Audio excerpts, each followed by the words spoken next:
And we are back, folks, for another edition of the Michigan Recruiting Insider.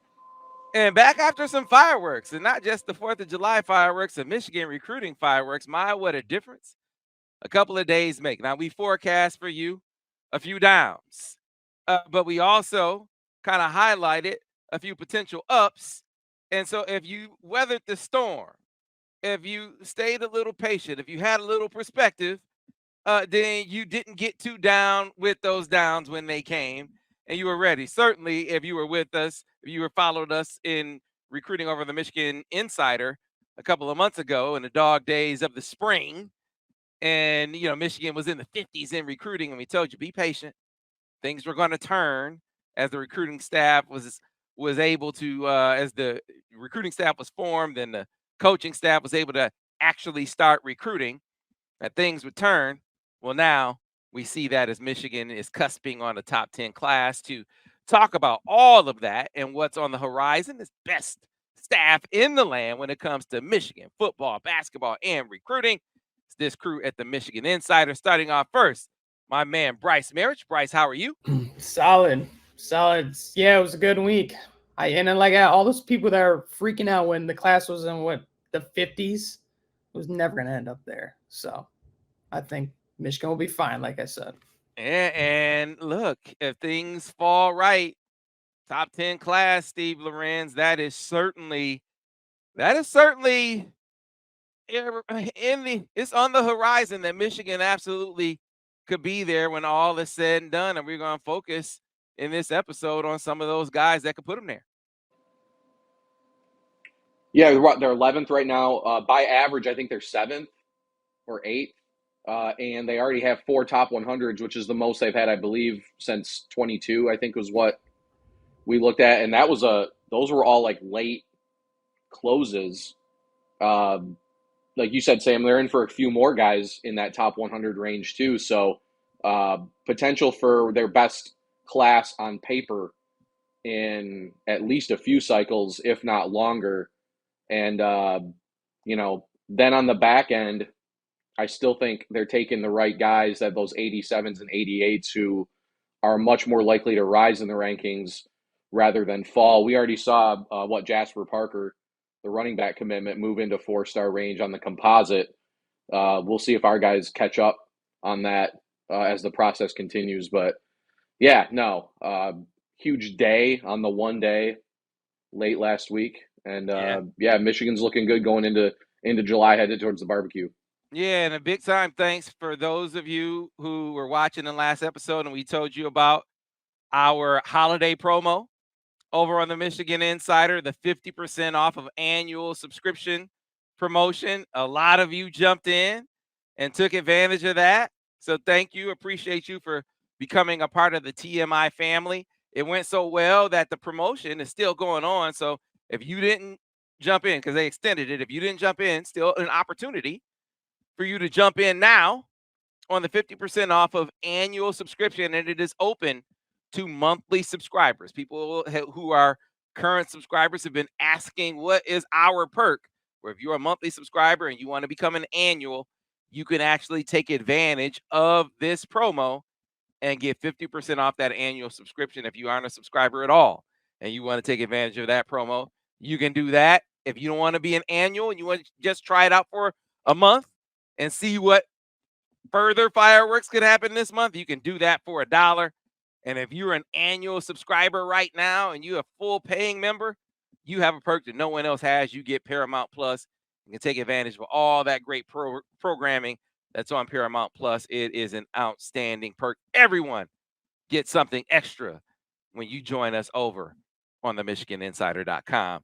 So, guys, let's dive right in and talk about the big time lands. Starting off first with the guy who we forecasted at the end of the show, said Michigan was one to watch with Ivan Taylor, the number 2 safety in the country, formerly committed to Notre Dame. He got things kicked off on the day. We got those flip vibes from him that he might be coming this way. He actually did it. And then the day closed with Andrew Olesh, another top 100 guy, the number 4 tight end in the country, Steve. Like I said, it was quite the day. Yeah, nice. I mean, again, even from a perception standpoint, you get a top 100 guy in Ivan Taylor, but you also flip him from Notre Dame, who, I mean, I would argue is Michigan's biggest recruiting rival. I know they're not going to see each other in the field for a while still. I think, 10 years still? Like, is it 34? I believe they're back on or something. But to flip a guy, I mean, how many head-to-heads have Michigan and Notre Dame had over the last 5, 6, 7 cycles? A lot of them, right? And to be fair, Michigan's had more success on the field. Notre Dame has been right with them as far as recruiting goes. So to flip arguably their best and most college-ready prospect in Ivan Taylor is huge. Gives them a nice 1-2 punch at the safety position. Both he and Kano Winston number 2 and 3 in the safety rankings, respectively. So, yeah, one of those like where it's a great win, period. Like even if he hadn't been committed to Notre Dame, but to flip him over from Notre Dame, all the while Alabama, Florida, we're still trying as well. A huge win, and then with Olesh, yeah, I mean, I think you could argue he's the number 1, number 2 tight end in the cycle. Michigan was recruiting him that way. Great work by Steve Casula to make it clear that Olesh was the only guy that they were actively recruiting at that point. And again, I know has connections to Penn State, but this was a head-to-head win over Alabama. I think Alabama was the other team that was maybe the last one standing. And Michigan, yeah, goes into Pennsylvania, a state where Michigan has always found some really great players out of that state over the years. It's always kind of a weird state, not always the strongest group of prospects. Some years are great, some years aren't. But yeah, they go into Pennsylvania. Really, I mean, for the second straight cycle, got one of their best players out of there because Cole Sullivan, I know he ended as an 87, but he's not. Andrew Olesh is a top 100 prospect all the way. And like I said, I think at Michigan's board, he would be a 5-star caliber player. Yeah, I'm right there. This is the day that kind of flipped it, Brice. After we'll talk about the Shamari Earls loss. We'll talk about that coming up. Jadon Blair, who we predicted would go to Notre Dame, right? There were some ones that went away from Michigan that kind of had the dauber down, and almost in an instant, Michigan's right back up with 2 absolutely huge lands. And it also gives some confirmation of some things that we had talked about, not only here on the podcast, but on the board about this recruiting staff. Because you think about some of the questions that had been forming about this staff that Sharon had put together. Would their recruiting chops from their former stops translate to the bigger stage? And boy, Steve Casula, translating. Lamar Morgan, number 2 and 3 safeties in the country, recruiting chops, translating. Yeah, I'm a huge fan of the staff. I think one of the things when Sharon went into assembling the staff was recruiting chops. What is their recruiting ability on the trail? And a lot of these guys might have come from lower levels. I mean, same even a guy like Lou Esposito, who's been knocking. He's the number 6 overall recruiter in the Big Ten for the recruiting rankings on 24/7 Sports. I mean, he's doing a fantastic job as well. I really like, and not only that too, now I think about it, but just the beefed up and leveled up recruiting staff that Sharon has put in place. I think he put a huge emphasis when he first got the job. He saw that department, the recruiting department, and said it's small. It really was small. It was undermanned. It needed a little more help. And now you're seeing, guys that are basically almost look like they're not even GAs. I mean, these are full-time hires that are helping each assistant coach. And I think you're seeing it pay dividends on the recruiting trail. These guys are able to connect with them more. They're showing attention, showing love more. And you even see it when a guy commits. You see the fireworks from all the staff members on Twitter, posting, big land and blah, blah, blah. And you can see the excitement behind every commit. So I think, this is big time for Michigan to land 2 of the top players in the country. Like Steve said, they haven't landed 4 guys inside the top 100 since 2020. And one of those, if you think about it, was a legacy guy in Will Johnson. So I don't want to say that was a layup, but that one you felt pretty good about throughout the entire recruiting process. And the crazy part is only at the time was July 8th. So they got even more time to add a couple more, top 100 guys as well. Yeah, no doubt about it. And so, look, there's going to be some movement within this current class of the current commitments too. Think about it, I don't know if there'll be movement of guys into the top 100. Time will certainly tell as far as that's concerned. But I do feel like there are some underrated guys still in this class, and our rankings guys are certainly feeling that way because we've seen some movement. I know you got a chance to talk to some of our national analysts recently here, Brice. Yeah, I talked to the director of scouting, Andrew Ivins, and I kind of got a breakdown of his feelings and thoughts on the current 2025 recruiting class. And he's a huge fan. I mean, one of the biggest guys he really likes is the latest pickup in Ivan Taylor, a guy that, he covers the state of Florida pretty extensively. And he saw him at his spring game, and he said he was fantastic, probably the best spring game he saw of any of the blue chip prospects this offseason. And then he went in and he talked about Carter Smith. That's one of the most talked about prospects, being the quarterback in the cycle. And the biggest question he's gotten tons about is, why does he not have that 4th star? And he just said, with 24/7, how they're going about it in their scouting department is they're very thorough and they want to look at full game films. But this is a guy that he was really impressed with. He compared to Max Duggan, the quarterback from TCU. If you watch his game, I can kind of see that. He's a gritty, he's a gritty, team player, a guy that he just said you want in your locker room. He knows how to win. He gets the job done. And he said he's an interesting, I guess, player to even examine because he's got a baseball background, but the biggest hiccup or the biggest concern that some pundits have is his throwing and so in his passing. So, one thing is for sure though, he said his running ability is through the roof. I mean, just his spring game alone, he ran for 7 touchdowns. But he mentioned a couple guys that could potentially move up in the rankings. He was one, Julius Holly, the edge rusher from Georgia they recently landed. And then another 2 guys, Jacob Washington, the tall, lanky wideout from Louisiana. And finally, the running back from IMG Academy, Donovan Johnson, who he said, he was in the 99th percentile of testing metrics. But every time they went out to see, IMG, he's held out. He's not playing because he's got a banged up knee. So this season could be a big, big, big chance and opportunity for him to impress and move up the rankings. And he said with this class, this is prototypical type of class that you would see Jim Harbaugh compile and put together. And Sharon's doing that on top of adding more talent than they normally do. So he was really impressed, and he sees several guys in this class that can move up as well. So on Carter Smith, I really think that folks are gonna have to not be so caught up on the ranking side of things. Because I think when Michigan recruited him, I think it was with the idea that this is a guy that you need to be thinking about long term, be thinking about big picture and what he's going to be eventually. Like he's not a polished guy.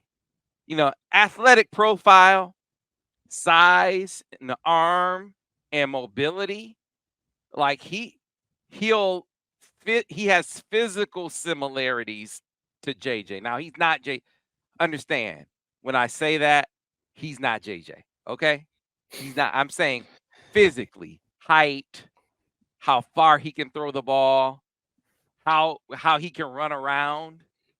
Like the physical measurables are similar, but this is a guy who's going to have to be developed in the fundamentals and technique, all of the quarterback particulars that Kirk Campbell is so good at. So I guess this is one time where when you talk about how often I talk about our analysts and I say, hey man, I think our analysts are, hey man, I think you underrated this dude. Like what are we looking at? What are we doing? I get this ranking. I get what they're saying. Like he's not a polished guy. He's more of an upside guy. So I get why they are hung up on the 3-star. They haven't given him the 4-star yet. But I also get what Kirk Campbell sees. Because Kirk Campbell gets a guy like this and sees, man, if I get my hands on him, I could turn this guy into I can turn him into a. Max Duggan took his team to the college football playoff. Max Duggan took his team, and I hate to say it, but they were able to beat Michigan, right? So that's what Kirk Campbell sees. So, and at the end of the day, does the ranking really matter if you can develop him into that? So that's why this is one where I see both sides, where I understand the ranking, Steve, but I also get what Kirk Campbell, what Sharon Moore see when they go out and get a guy with this kind of athletic profile. Yep, easier to do that too when you now have Brady Hart coming in behind him as well, right? It'll give them more because Hart might be a more college ready prospect at the quarterback position, but you could argue Smith is a guy, if he develops properly, would have a massive ceiling. Looking at Carter Smith kind of makes me feel like Michigan should have done this in the 23 class. I know they took Orji and Denegal in 22, but then remember they didn't take one guy at quarterback in 23. It's like it feels like this is the kind of guy, that you can let marinate for a while and kind of see what you got. I mean, his running ability is elite at the quarterback position. So fascinating. He's one just naturally because of that ability. It'll be fun to see what he looks like senior year, right? Because again, like I agree with you, Sam. I'm not sure. It'll be interesting.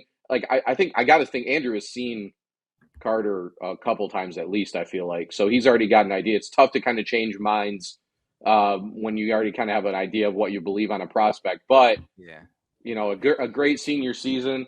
If any, I think Michigan fans should just worry more about seeing him have a good senior season. He's not somebody I feel like they're going to, even if he puts up big numbers, I just don't think that we're going to look at like a top 150 kind of guy after senior year, right? But that should not diminish the potential and the excitement Michigan should still have for him because, he has a lot of those abilities that you can't teach at the spot. Right, and and this is the other thing. Some guys are gamers.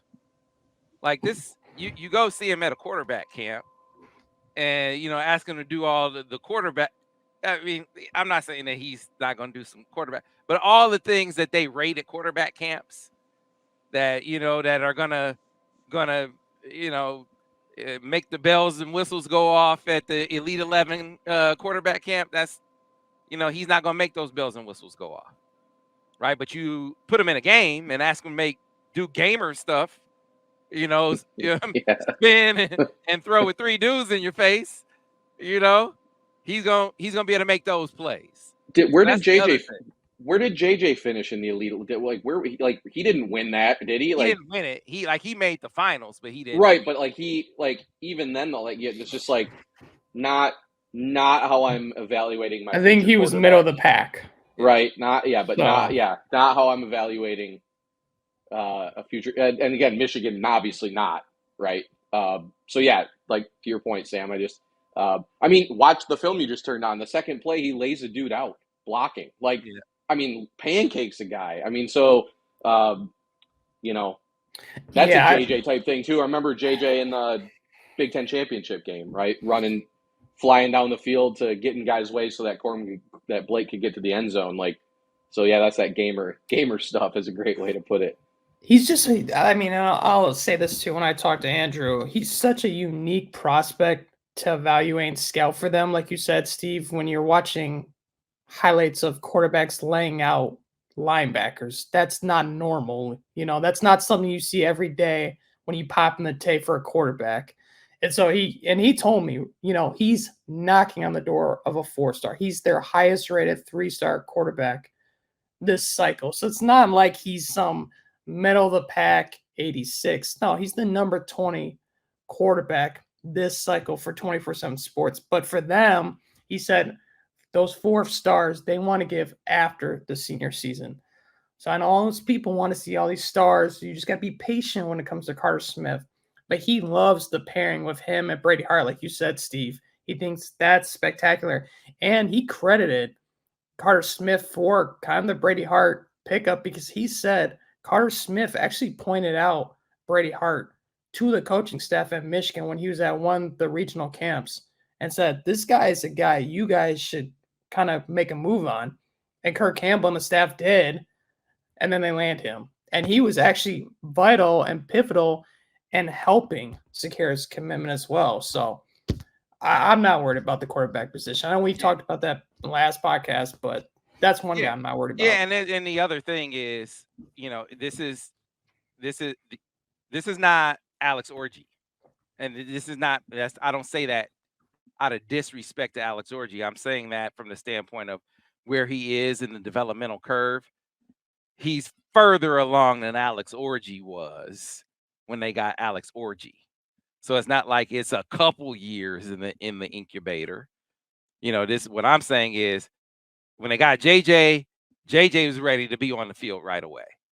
That's probably not Carter Smith on the field right away. Year two, you can see him being ready to be on the field. That wasn't Alex Orji, right? So he's further along the developmental curve than Alex was. So but that's a great situation to be in, because now by the time you get to that situation, Alex has a couple of years under his belt.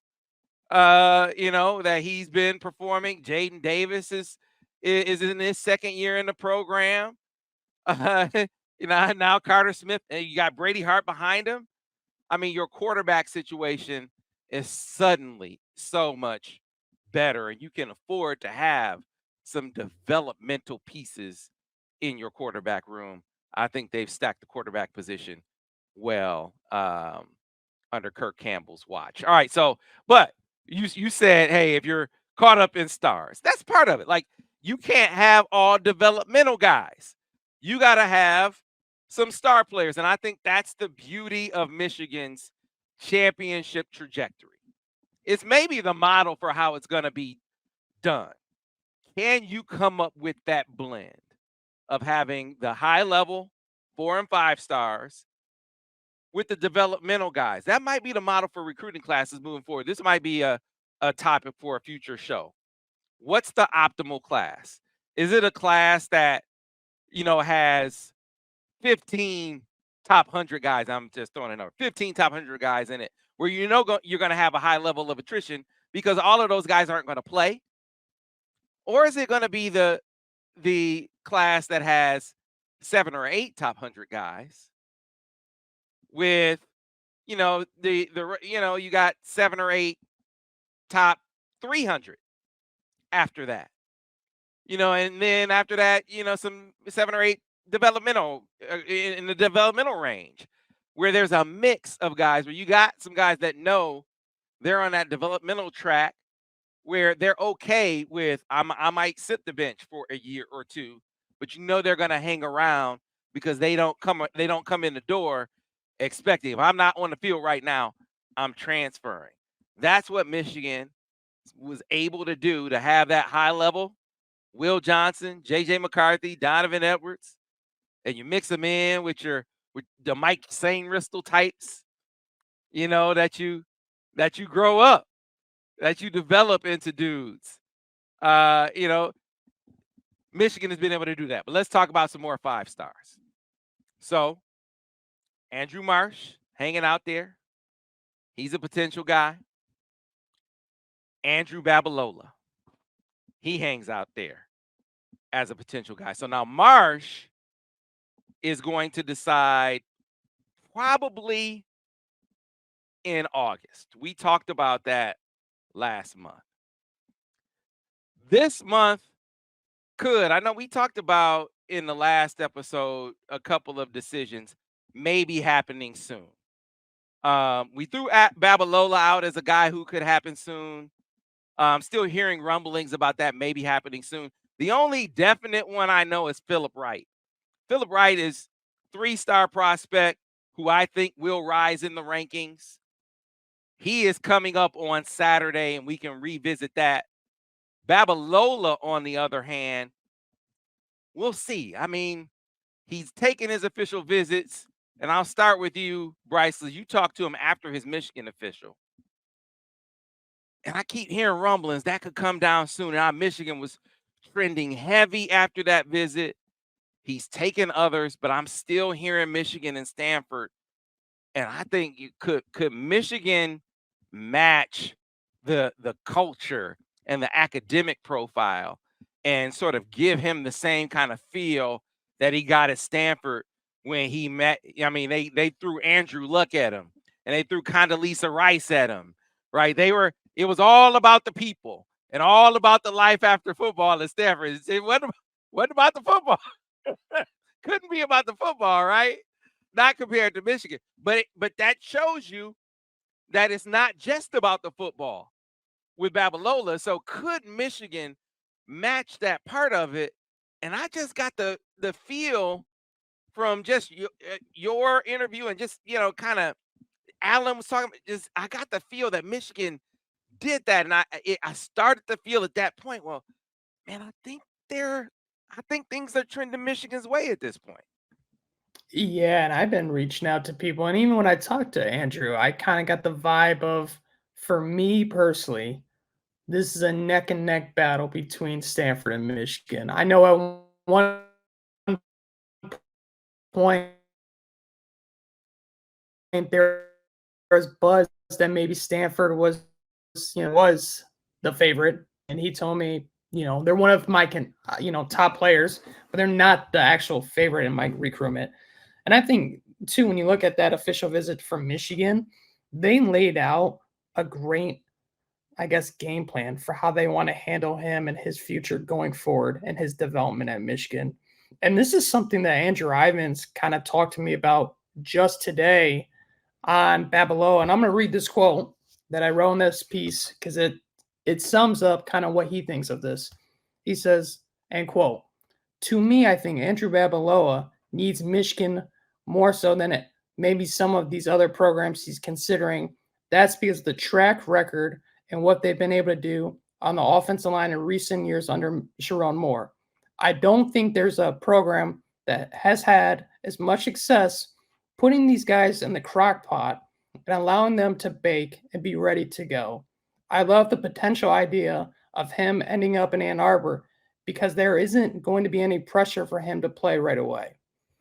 And he kind of went on to talk about the NIL and how some of these top end guys like Andrew, who's a 5-star, they're kind of thrust into action because he is a 5-star and there's, pressure for these guys to play right away. Whereas if you come to Michigan, you can take your time, you can get developed, you can learn from arguably one of the top offensive line gurus in the country in Sharon Moore. You got Grant Newsome. You got a great offensive staff, great offensive plan. And two, we talked about last podcast, but I think Michigan kind of going in knew that Stanford was the top, dog in this race. And they combated it with showing him miles in and saying, listen, he's seen both sides of the spectrum and he knows what it is to be like going to Stanford and then going to Michigan.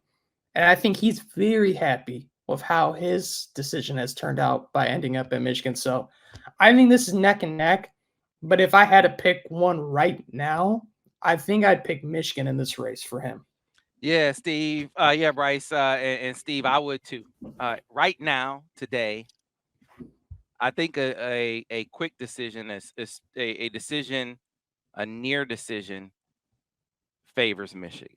So if he does decide soon, I think he go blue, and that would be a massive land. I'm trying to think of who's comparable along the offensive line to this land.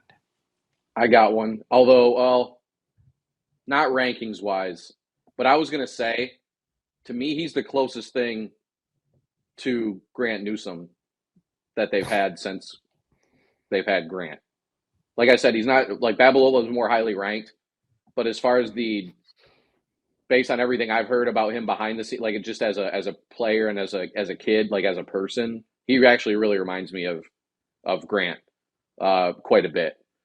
As far as like caliber wise, though, yeah, I don't know. I mean, it's been a while since they've landed a guy who's ranked this highly. I think they'd argue that Andrew Sprague should have been ranked somewhere a little bit closer maybe than he is, but even then, I don't know. Yeah, man. This dude's This would be a right. No, this would be a big Yeah. one. I mean, this would be, even thinking about some of the good Hoke classes, at least as far as they were ranked, nobody was this high. So, Would you say Jake Long Yeah. that high? it's got. I mean, it's got to be. I mean, Jake Long. The future of left tackle. I mean, Yeah. this is a guy that could play. Yeah. I know. I mean, Taylor Lewan wound up being ranked high at the end. He wound up being ranked high at the end, but I think that he wasn't ranked as high as Andrew Babalola is ranked. Like Jake Long, I think at the end was the number one offense. I have to go back and look at the historical rankings. But Jake Long was ranked pretty high at the end. But man, this is he's the number 14 player in the country.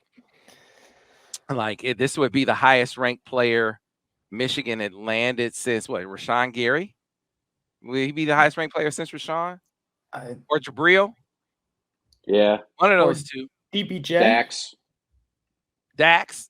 Yeah, he's Yeah. this is next level stuff. I mean, it would be fitting that it'd be along the offensive line, too. Given Sharon Moore being the coach, and Sharon starting the recruitment, that it pivoting to Grant and Grant carrying the baton, and basically the offensive line being the anchor for the rise of the program. There's so many narratives that this speaks to, and then that it would be such a culture guy. That's the other thing that it speaks to, because such an on and off the field prospect. This is a guy that clearly is not just about football. I mean, everything that speaks to what and who they recruit, Andrew Babalola speaks to that. So, I mean, as much as if there's a poster child to what a Michigan football recruit is, this is the textbook example right here, like Exhibit A, if they can land him.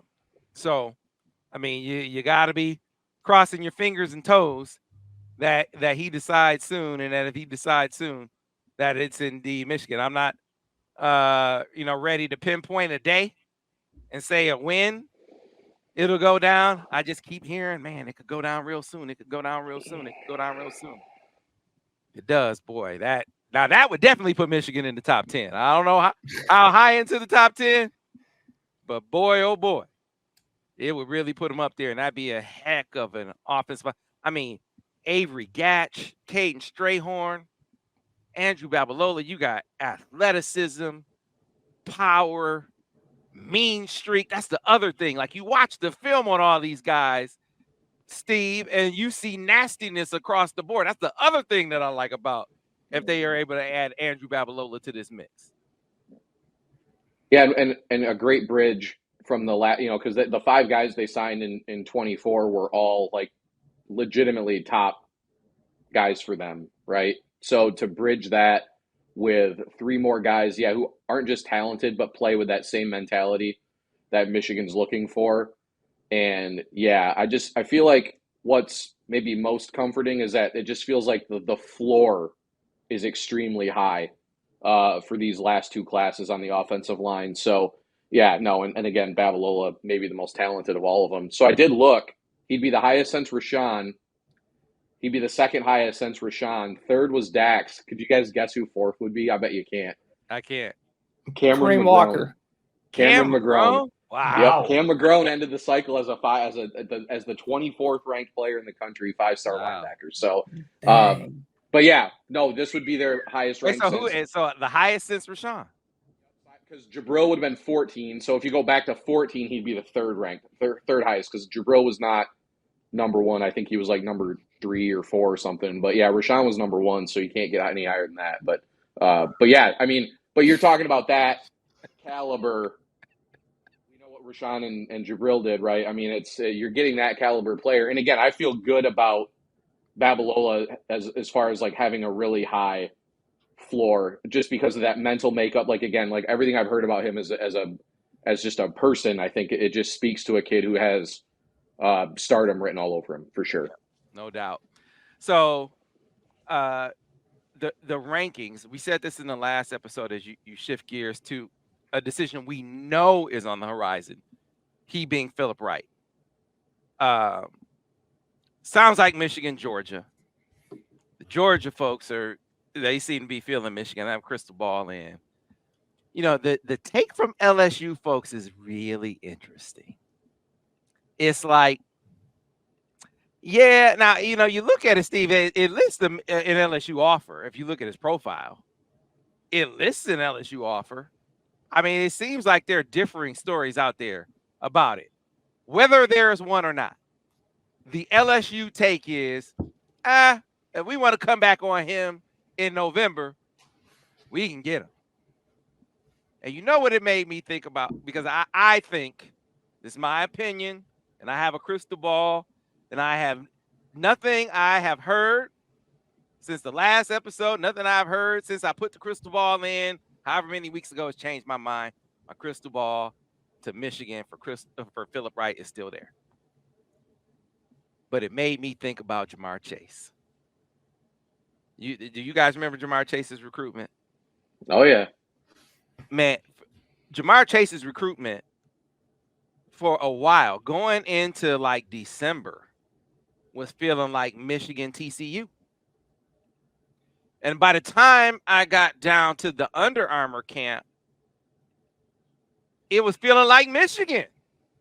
But all of a sudden, LSU kind of entered the mix, and they convinced him to come on an official.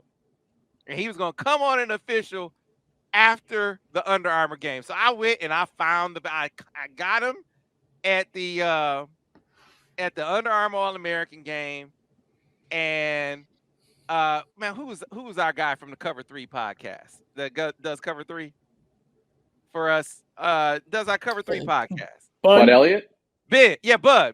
Sorry, Bud. I'm sorry. I was blanking, Bud. Bud does this thing with the guys. He said, so you put hats on the table. Your hats on the table would be so-and-so and so make them fill in the blanks is a great technique. And so Bud did his hats on the table thing. And it put into perspective who his top two teams were. Now, and this was before he had taken the official visit to LSU.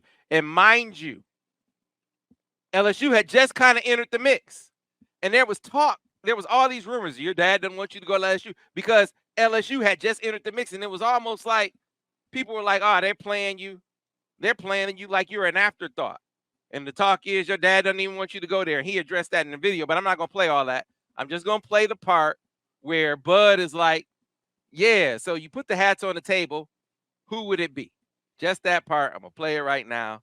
This is from 2017, where I catch up with Jamar Chase at the Under Armour All-American game. Here we go.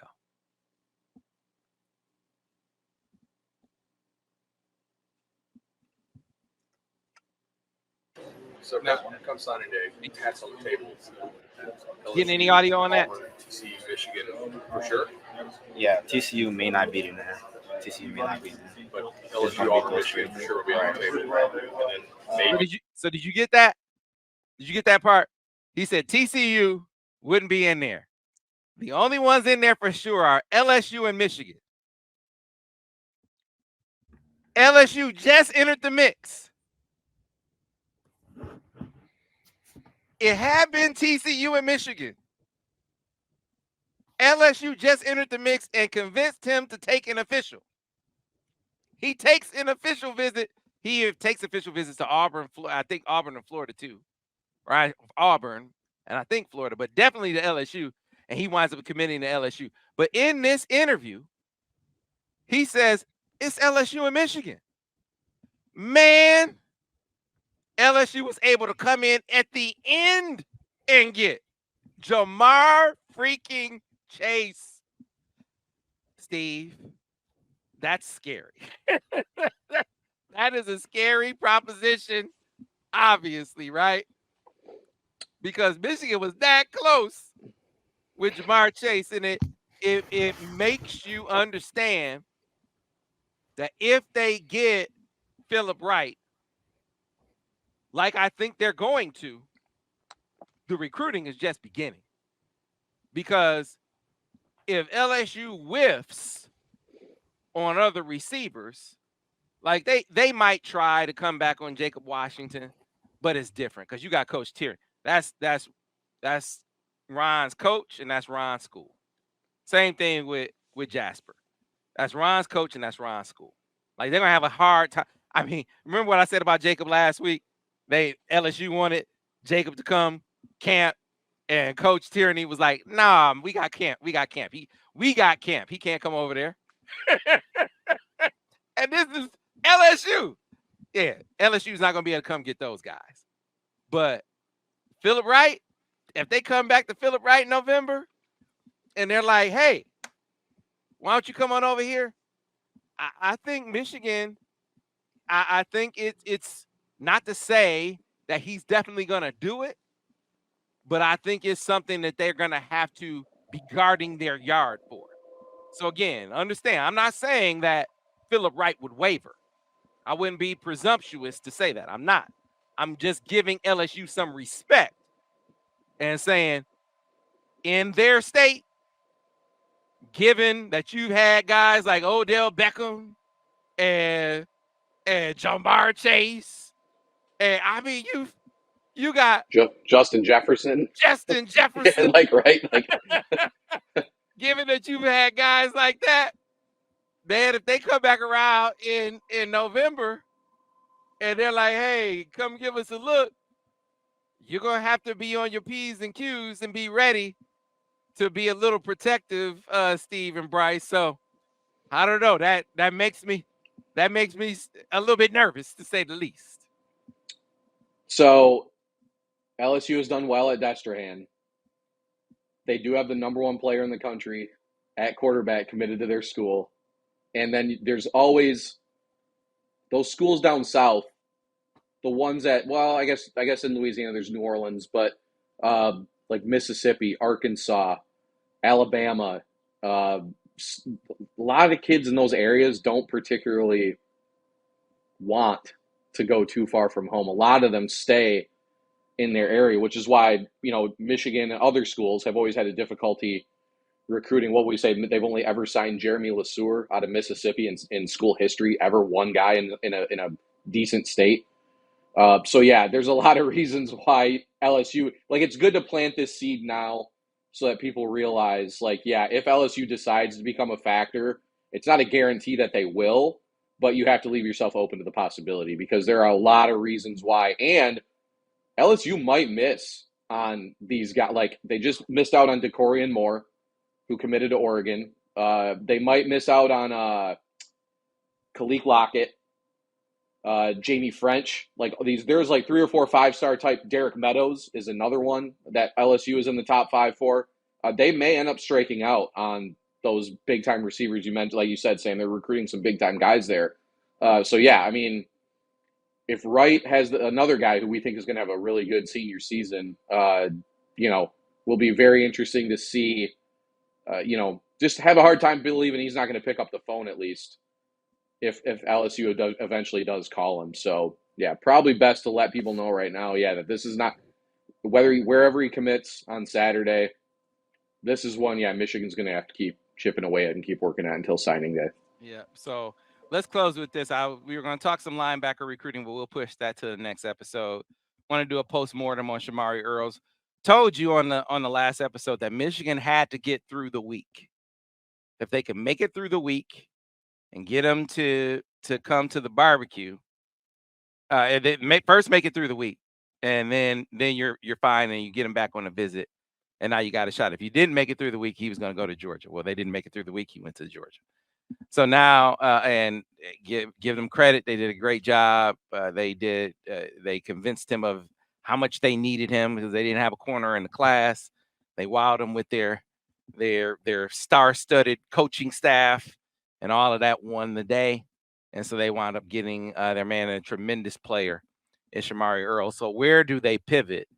We'll be in the coming days and weeks start rebuilding the corner board as we understand it. I think there are going to be a lot of senior evals involved, but some known names.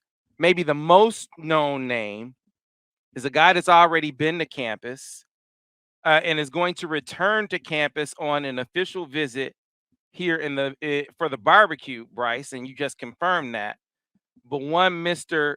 Jayden Sanders out of the Lone Star State, a 4-star prospect, the number 30 cornerback in the country out of Kilgore, Texas, 6'2", 172 pounds. Tell us about Jayden Sanders. Yeah, long, lengthy cornerback. You watch his highlights, you can see there's a lot to like. And this is a guy that Lamar Morgan, this is one of the many offers he's extended since he's gone to Ann Arbor. And this is a guy that, like Sam, you mentioned, has been to campus, had a really good time, connected, likes the development, likes what Michigan has done defensively over the last few years, and sees a fit for them. Especially, you see a guy like Will Johnson, who's just now ranked the #1 player on the EA Sports 2025 video game, college football video game. Again, I'm a huge fan of him. I've seen his ranking rise. He's now a 4-star. I think even 24/7 eventually he's going to evaluate him and, level him up to that status as well. Right now he's just on the composite of 4-star. But this is a guy, I think Michigan, I think he was right behind Shamari Earls. I'm not saying he's Shamari Earls' level or status in terms of, where he is in his game right now. But I think he could be a very productive player at Michigan. And this is a guy, quite frankly, probably one of the more important uncommitted prospects left on their board. I mean, cornerback recruiting the past few cycles has not been the best, to say the least. They've landed some top guys like Josiah Edmonds, Jair Hill, but they haven't landed as many, the quantity as much as you would want to see, So I think this is a guy you can put on the outside. He can lock up, and you're watching the highlights right here. He's not just a one-trick pony. He can play defense. He's a two-way standout. He even does special teams. A lot to like about him. Interesting enough, though, I think his recruitment is going to blow up a little more. He's kind of down to 5 schools at the moment: Baylor, Michigan, Oklahoma State, TCU, and Vanderbilt, in no order. He's been all of them on officials except for Michigan. Sam, as you noted, I just confirmed with him, the barbecue will be his official. And there was talk that he might commit before that trip up to Ann Arbor. He also confirmed with me that is not the case. He's going to make a decision following his trip to Ann Arbor, his return trip. So that's big. And he's coming up with not just mom, but dad. And why is that key? Well, his dad played at TCU from 2005 to 2009 and was on that Fiesta Bowl team that went 12-1 for the Longhorns. So there's a lot of people that think maybe he's going to stay down in Texas. TCU is a hot team right now on the radar for him. But Michigan's right there. I think if he was obviously to leave the state of Texas, Michigan would be the pick. But I just think with Lamar Morgan kind of working that recruitment and Sharon Moore, they have a real puncher's chance in this recruitment, especially coming up with both parents on this trip. I think they're going to show him how much of a priority he is, especially after missing out on Earls. And I think that can maybe and potentially move the needle in their favor as well. Yeah, Steve, this is a big one, but like I also said, I think that this will be a position where you see the board kind of evolve a bit, where there are some guys from a senior eval perspective we see rise on the board, and then I see them also revisit maybe some guys that are already committed in other classes as well that maybe they were looking at and they came off the board, and then Michigan goes back, kind of like what we were talking about LSU doing with Phillip Wright, and then Michigan maybe doing the same with some guys that are committed to other classes. Yeah, they need guys. Not only are the numbers low, I mean, the numbers are even lower when you just lost Cam Calhoun and DJ Waller this offseason into the portal, right? And we saw how much Michigan needs bodies by them taking 2 more corners in the portal themselves. So, yeah, I really like Jay. I'm not surprised his ranking is bumped up a little bit. Feels like another guy, once more eyes are on him, could keep rising. That's that size, that 6'2", those guys, if they have the requisite athleticism, more often than not, those guys pan out. But yeah, I totally agree. Definitely an area where I think we'll see new names pop up. And I also got to think we're going to see them be very aggressive in the 2026 class at the position. You got to think it's the number 1 or number 2 priority in that cycle as far as like trying to land some of your initial elite top guys at the position. So, so cornerback, as always, seems like it's always one of the most interesting positions they're recruiting every cycle. And yeah, it's no lack of interest here heading into the tail end of the summer. Absolutely. Well, guys, another great episode in the books. We always tell you, if you want to feel and hear and stay up to date on what's going on minute to minute, hour to hour, day to day, 24/7 when it comes to Michigan football, basketball, and recruiting, follow us over on the MichiganInsider.com. That's where it all goes down with the best crew in the land. And right now, the holiday promotion has been extended. So if you didn't take advantage last week, you still can. 50% off an annual subscription. I will put the link in the description and in the comment section so you can take advantage. Just click it. If you are a current monthly subscriber, you can take advantage. That perk is available to you. You can upgrade to an annual subscription for 50% off.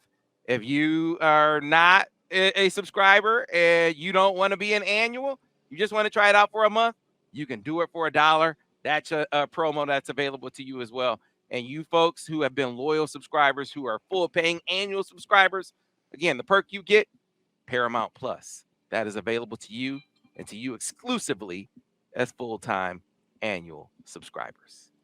Thanks again for watching another edition of the Michigan Recruiting Insider.